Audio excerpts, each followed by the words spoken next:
Alrighty guys, what is up? Welcome back. This is LD7, and today we're going to be checking out a new game called Path of Exile. It's been around for a long time, in all honesty, so you've probably heard of it, or maybe have even played it a little bit. But what's really cool about this one is it's free to play, so even if you don't have a large bankroll to buy a bunch of games, you can definitely check out Path of Exile and have some fun. Now, Path of Exile is kind of like a dungeon crawler, similar to like Diablo or WoW, those kind of games. Kind of the idea behind it is you get kicked out of the king's court as an exile, and you are fighting through waves of enemies and bosses to get back and defeat the king and free everyone. Now, this is my character I played at League Start. I've beaten all 10 acts, so I've beaten the main part of the game, so all I've got left to do is just grind out some currency, endgame type stuff with this character. But I wanted to show you guys something cool for the new league. The latest league is called Heist. Now, before we dive in on that, leagues with this game, kind of the way it works is every so often they will introduce new content in the form of what's called a league patch. Now, when the league starts, everything that you've gathered in the previous league, so all of my money that's in here, all of my items, gems, all that kind of stuff, gets wiped. And then you restart basically from the very beginning of the game with nothing.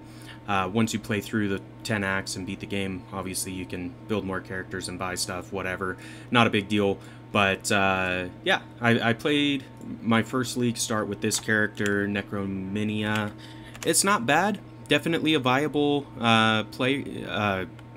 build, I guess, for league start. Even though it is a spellcaster and a necromancer, like, a lot of people don't want to use spellcasters or necromancers for their first league start character. For some reason, I'm assuming it's because they think it's too difficult to get the gear set up and get good enough DPS and armor and stuff like that, is my assumption. I'm not 100% sure because I am still fairly new to this game. I've got almost 50 hours logged, but it's all pretty recent, most of it just playing this character.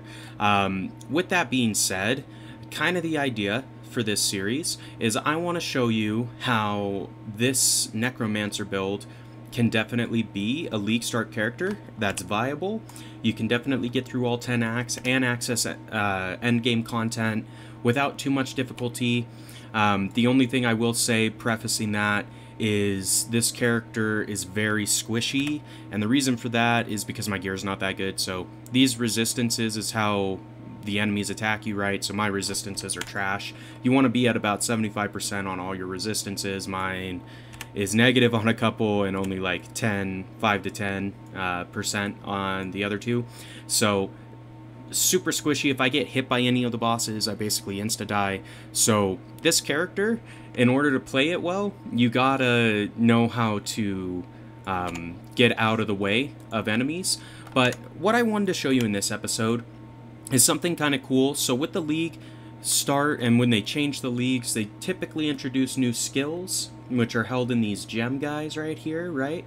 So I went ahead and took two of the new league skills that I thought were really interesting and might be kind of a cool setup, and put them into my boots here. So I bought these boots from someone. It cost me like a alchemy orb maybe to buy them, so pretty inexpensive all things considered. But I've got a cast when damage taken support gem, a void sphere gem, an added chaos damage support, and a flame wall gem. So void sphere and flame wall are two new skills for this league. You can unlock these. I believe the minimum level to get all four is level 38, because cast when damage taken is a level 38 gem, void sphere is level 34. So once your character reaches level 38, you can build your boots out like this, and they're actually really cool. Basically what they do for me is if my character takes damage, it will spawn either a flame wall or a void sphere wherever my cursor is pointing, and that effectively crowd controls and protects my character while we're going through. Once you've beaten the game, Blood Aqueduct is a good map to run because you can get the divination cards, which is another like currency in the game that you can use to build a tabula rasa is what it's called. Essentially, it's a 6-slot linked armor piece that can take any gem colors inside of it. It doesn't have any base stats, typically speaking, but when you're leveling up a new character, it's kind of nice to have 6 slots that you can do whatever you want with. With that being said, I am going to let some guys hit me if my minions don't take it. So this is basically what the build turns into at the end. I've got 7 zombies, 2 skitterbots, 3 raised specters, and 2 stone golems that go through and basically do all the damage and attacking for me. Like, I don't even have to cast my main spell if I don't want to, and my minions is what they're called, will do all the damage for me. But I want to see if I can get someone to hit me and trigger our boot skill, because it's actually quite cool when it triggers. So Void Sphere basically summons like a black hole, and Flame Wall puts a wall of fire that enemies can't travel across, but it also adds ignite or fire damage to any projectiles that go through it. So it's pretty strong, all things considered. The damage, or the support gem cast when damaged, is what triggers this. So once we take a specific amount of damage, one or both of the skills will trigger. It just kind of depends. So if I stand here and maybe get lucky and have someone actually damage me. Here we go. Here's a boss monster. Come on. There we go. So that's what it looks like when it triggers. It puts a black hole and a wall of flame.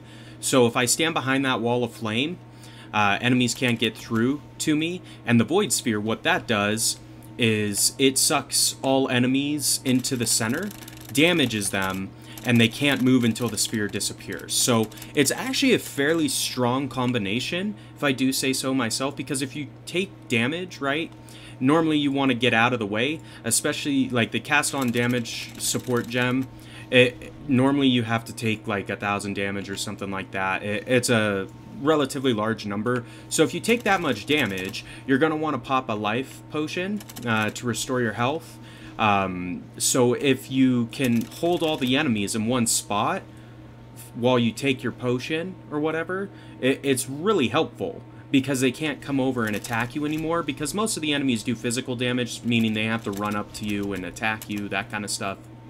So, I mean, if you're looking to try out the new skills and you want some, like, defensive boots, I would definitely suggest going with the Void Sphere Flame Wall cast on damage boots that I've got here, because they're kind of fun. I mean, there's other boots that are probably way better than these, anyway, I just thought I'd share that with you, because I know at League Start it's not always obvious on how you can implement the new gems inside of your build, just because there's so many different skills and so many different ways you can do things in this game, which is part of what makes it fun, but it also can be a little bit daunting if you're a new player or if you're just trying to test out some of the new League stuff.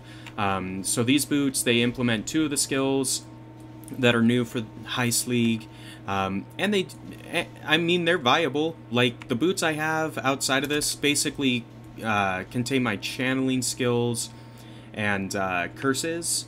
So, I mean, compared to that, these boots are way better, because they protect me if I take damage, which is good because my character's squishy, meaning that I mean, if I get hit really hard by something powerful, I'm probably gonna die, which is alright. I mean, I've gotten pretty good at the escape mechanics, which basically what I use for that is Flame Dash. It's on my Q for my keybind, because it shoots you ahead, leaves a wall of flame behind you, so you basically can escape while putting down some defensive cover fire that damages enemies. It also synergizes pretty well with my passive skills, things like that. So anyway, I just wanted to show you guys kind of what the final end product of the build I'm going to be showing you is going to look like, which is Necromania. That's my character name. You can definitely check it out. I believe I turned off private on my whatchamacallit, my character list or whatever it's called, so you should be able to see it and import it into Path of Building. If you're new to the game, I would definitely suggest downloading Path of Building Fork. I'll leave a link over to it in the description.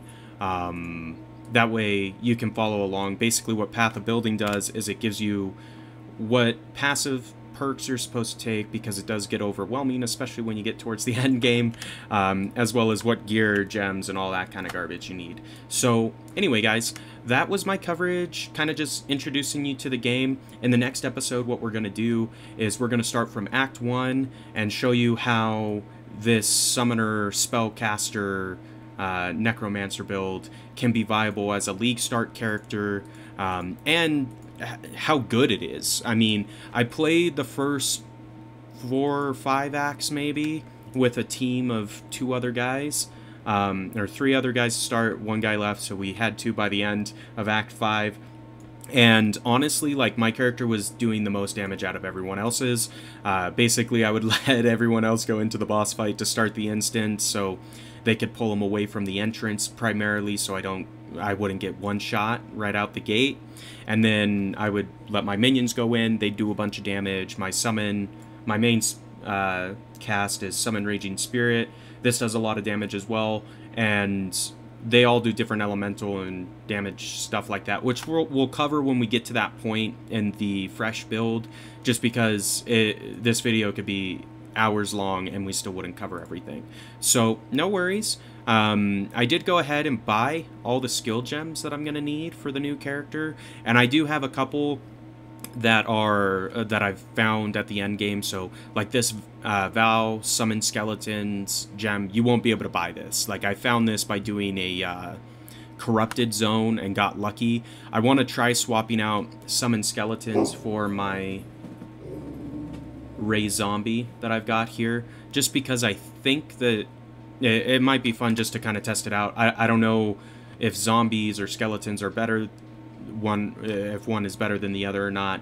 So I want to try it with skeletons in my next build as opposed to zombies, and just see how that does, because my guess is that zombies just do physical damage, and skeletons, when you've played through the maps, like, they sometimes have bows and arrows, so they might do range damage. So it's still physical damage, but they can hit them from a range, which might be kind of beneficial for this character, so you can clear the map when you're not on screen. Anyway, guys, primary thing for this one, I just wanted to show off these boots and this kind of synergy right here. Something I was thinking about that you could try instead is, I think it's on this one. No, where do I have it set up? I have one with like Hex Touch support or something like that. Yeah, this one. So Hex Touch support and either Armageddon brand or conductivity might be good to swap out for the added chaos damage and the flame wall, and just rock Void Sphere, cast on damage taken, Hex Touch support, and conductivity. Just because then what'll happen is Hex Touch support, it will randomly cast a curse spell for you when you hit. So if you get hit, it might cast the curse, and then with cast when damage taken, it'll cast Void Sphere at the same time. So that might be a little bit better synergy for those boots. I haven't tested it yet, so if you want to try that out, go for it. But anyway, guys, that's basically my introduction to Path of Exile for you, and set of boots that utilize 2 of the new skill gems that are primarily, like, it's a spellcaster focused gems, I guess. Like, there are other play styles than what I'm doing. You can find guides all over the place if you take a look online. Just type in PoE League start builds, and Google will give you millions of results, because there's just so many different ways to play the game. Anyway, if you enjoyed the episode today and want to check out Path of Exile, be sure to do so and leave a like, comment, and subscribe to the channel. And in the next one, we'll go ahead and be starting from Act 1 with a brand new Necromancer build, and kind of see how it plays, so I can show you what you're going to want to be trying to do. Anyway, guys, until next time, this has been LD7, and we will see ya.